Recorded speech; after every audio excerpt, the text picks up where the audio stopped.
महानगरपालिकेला येणाऱ्या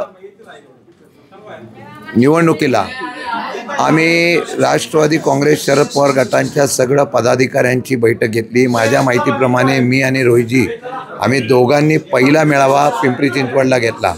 मुद्दाम एवढ्यासाठीच घेतला, काही लोक असे म्हणाले की आता पक्ष संपलेला आहे, कोणच राहिलेलं नाही, पण पिंपरी चिंचवडच्या मोठ्या सभागृहामध्ये सुद्धा हा मेळावा आमच्या निष्ठावंत शिलेदारांनी यशस्वी करून दाखवला।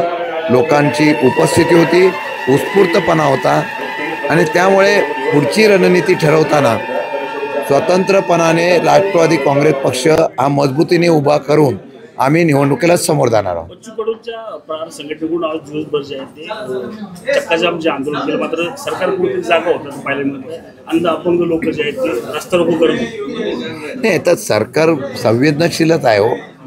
अपंग लोकांनी आंदोलन केलं, शेतकऱ्यांसाठी बच्चू कडूंनी आंदोलन केलं काय, आणि बिचारा तरुण आत्महत्या करतो काय, ह्या सरकारला संवेदना कुठं आहे?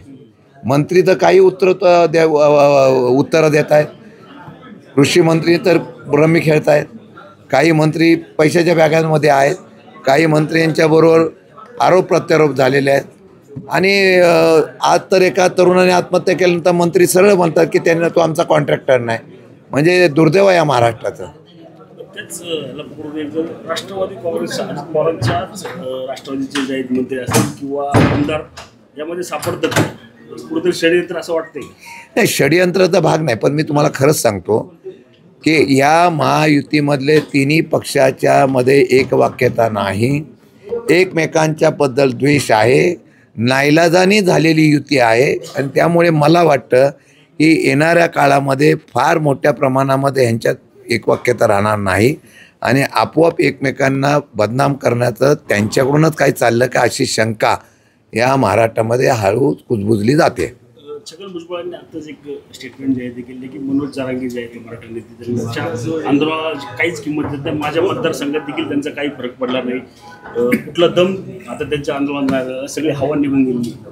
नाही, शेवटी असं आहे की भुजबळ साहेबांनी जो विषय मांडला असेल महाराष्ट्रामध्ये, खरं म्हटलं तर आज भाजप आणि या सरकारमधले काही लोक जाणीवपूर्वक धर्मवाद आणि समाजामध्ये तेढ निर्माण करताय। आणि ही जर दुर्दैव आहे की पुरोगामी विचाराच्या महाराष्ट्रामध्ये अशा प्रकारचा मुद्दाम वाद निर्माण करण्याचा प्रयत्न कोण असेल तर ते दुर्दैव आहे। कोणताही पक्ष, कोणताही नेता हा धर्माच्या विरुद्ध किंवा जातीच्या विरोधात नसतो, प्रत्येकजण आपापल्या समाजाचं काम करण्याच्या बाबतीमधला प्रयत्न करत असतो, तो त्यांचा लोकशाहीतला अधिकार आहे। आमचं मत एवढंच आहे की पुरोगामी विचाराच्या महाराष्ट्रामध्ये सर्व समाजाच्या निकषामध्ये असलेलं आरक्षण हे कायम राहावं, ओबीसीला धक्का न लावता ते आरक्षण मिळावं अशा प्रकारची मागणी जी आहे त्याला कोणाचाही विरोध नाही। मग हा वाद निर्माण का होतो मला आजही कळत नाही। लाडली बहीण योजना